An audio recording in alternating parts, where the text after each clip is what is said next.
Hello there. I can't express how happy I am to be here live in Garage City.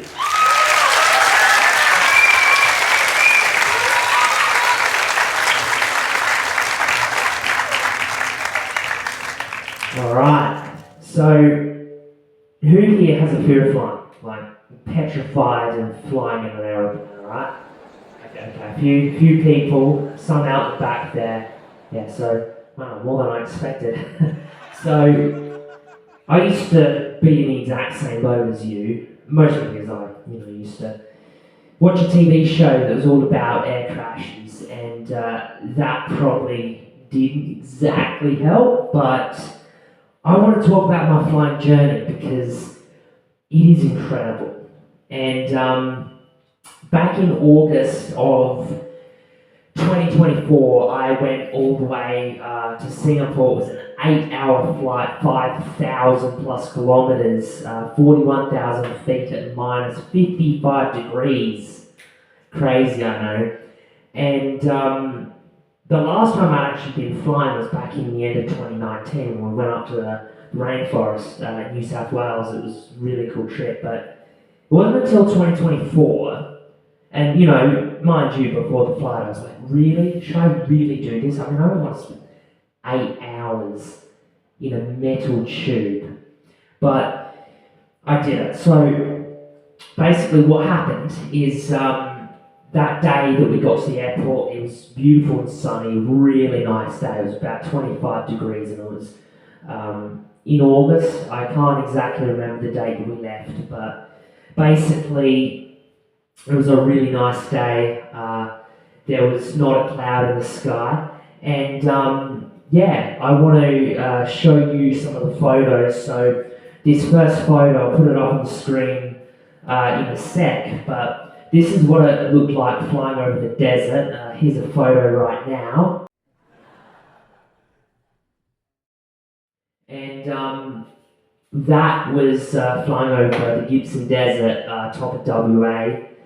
And I've got some other photos as well. One of my favourite photos that I got was flying over the Timor Sea, and I'll put that photo up right now. That is the photo. Looks really incredible, and basically that was from 41,000 feet. And I remember flying over the ocean because we obviously went up the top of Derby and we were flying out towards Singapore and Malaysia.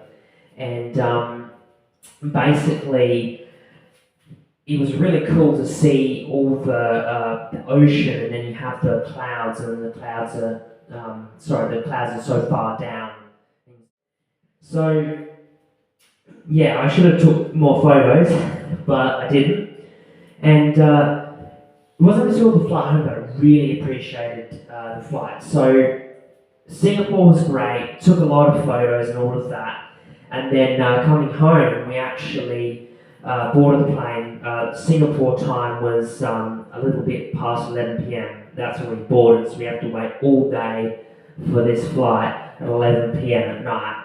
And I remember being at the airport in the lounge, in the boarding lounge, and I remember looking out the window of Singapore airport, because the airport is massive, and watching all the ground crew get ready and all the planes, or our planes specifically getting ready. And then we boarded the plane, and then we taxied out, and then we took off, and you can actually see all the lights of Singapore airport. This is what it would look like in real life. So those are all the lights, as you can see. It's pretty beautiful. I didn't actually take that photo myself, but that was the takeoff view, and then it was into the darkness at 41,000 feet. So it was really cool. But anyway, getting into it, the sunrise. So I didn't expect this. Obviously the sun rises, but we had a 6:30 a.m. Landing time at the airport, and basically we got to see the sunrise from 41,000 feet, and quickly getting to the point, this is what it was like. This is what the sun looks like when it's first starting to rise at 41,000 feet. I'll put it on the screen right now.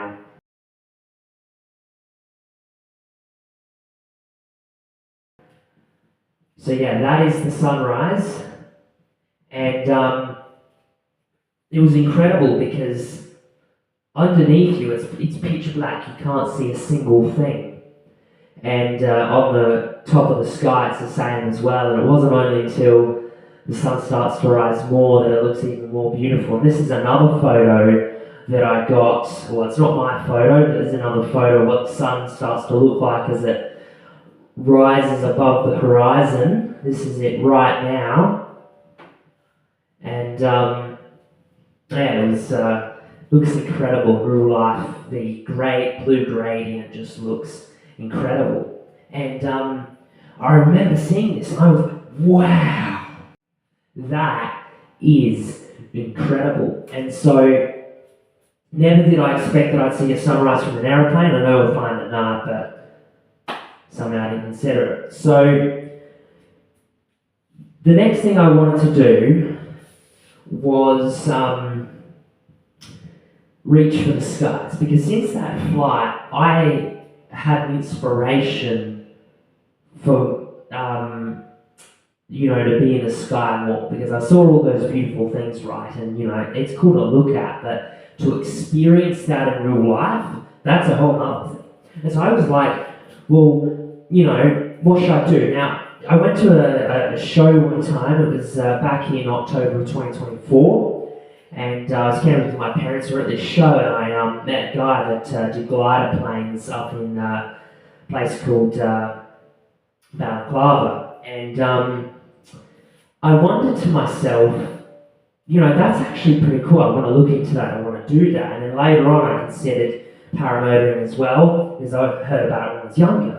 And I was like, well, I want to be a paramotor pilot, right? And I want to fly glider planes as well, but I need my car license for that and yada yada. And I was thinking of what I could do, and I decided, why not go skydiving?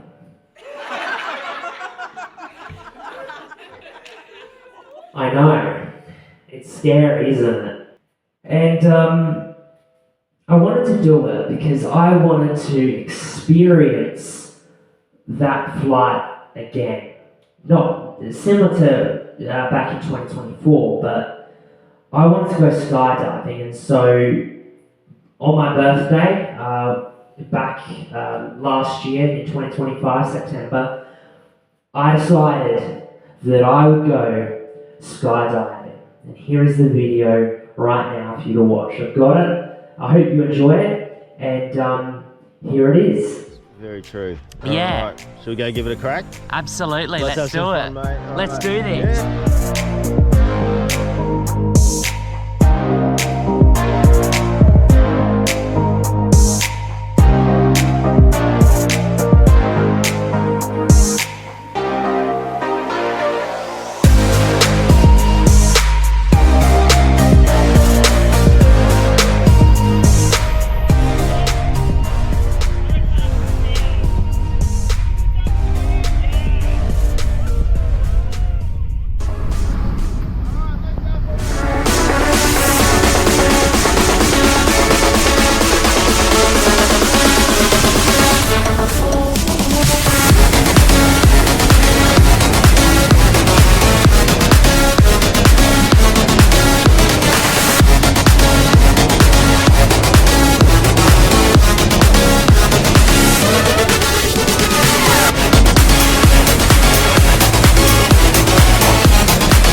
Well, now that you've seen me do it, I want to see you skydive.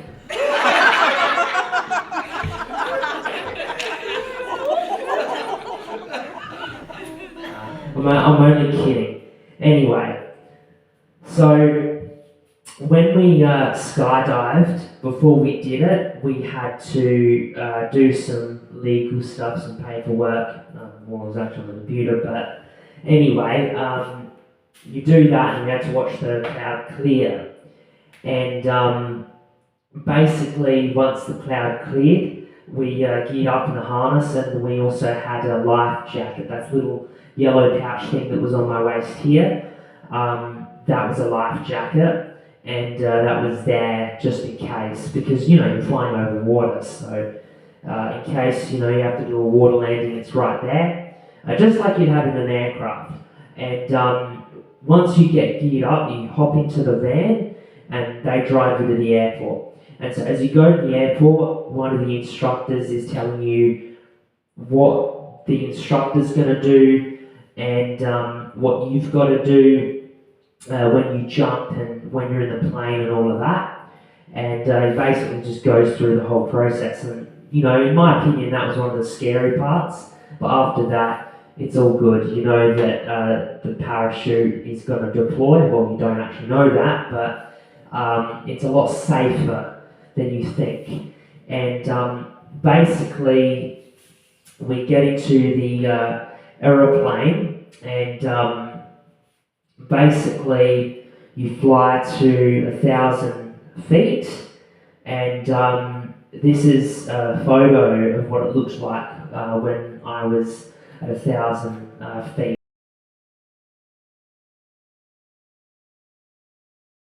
Over the ocean, we went up to 15,000 feet, and this is one of the photos of the view as we were going up there.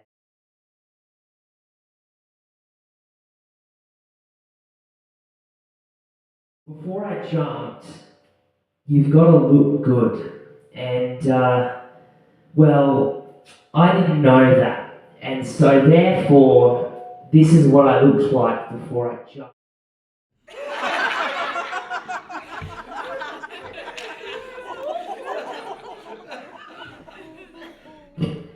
Yeah, I know. So when you go skydiving, right? No, we already said that. Yeah, don't look like me right there, right? So yeah. Anyway, moving on. So it was a really cool experience, and basically, this is what it looked like at 15,000 feet.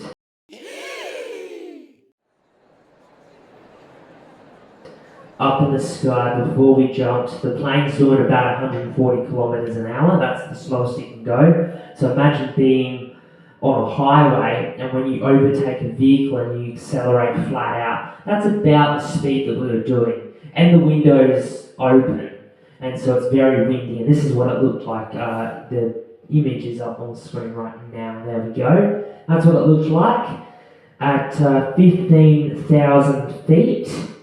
It was pretty incredible, and yeah, the whole jump and everything, it was about a minute long, which is quite short, but it's enough because it's really cold. And then after the jump, you have about they deploy the parachute eventually, and then you have about a minute of gliding through the air, and we're about above 5,000 feet. So when you see a plane go over the neighbourhood, you're at about 3,000 or 4,000 feet, and we're just above that. So it's quite a view actually. And yeah, overall with the whole skydive thing and all of that, it taught me personally that I can do anything, and not just me, but you as well, because fear is the number one thing that stops us from reaching our potential. I know that you guys, some of you out there are terrified of heights, terrified of flying, and I was the same, I'm terrified of heights in my dreams, but I know, I'm talking of skydiving here at plane right now, I don't know if you can. But anyway, sorry, I'm getting distracted. It's mind over matter. If you want to skydive, you can do it. If you want to overcome the fear of heights, you can do it. Nothing is stopping you. The only thing that's stopping you is your mind. And let me tell you, it doesn't happen overnight. If you want to cure your fear of heights, go skydive. Do it tomorrow. I know you wouldn't. I know it would be scary, but I promise you that you would be like, you're either never doing it again, or you're gonna go do more of that stuff because you realize, hey, heights isn't that scary. Not only that, but when I was in the parachute, it was so much fun. There was no fear at all. I was the highest I've ever been, and up in the sky, and there was no fear because I knew that I was safe. I knew everything was good, and even during the free fall, you're not even thinking about what could go wrong because there's already so much going on. And so my advice to the people out there, if you want to live life to the fullest, if you want to explore the world, you got to overcome your fears. And to do that, you have to go outside of that comfort zone. The only person that can do that is yourself. And don't give up. Don't let that stop you doing what you love best. And so before I go, I want to say that if I hadn't gone on that flight back in 2024 and realised how good things really were, and if I hadn't overcome fears as a kid, and if I hadn't decided to go on show rides that I did earlier over 2025, I think it was. If I hadn't done that and all this stuff, I wouldn't be here where I am now, talking to you guys about how amazing this stuff is. And before I leave, I just want to say that most, if not anything, is possible. You just got to make it possible. That's all from me. Hope you enjoyed this. That's all from me. Good night.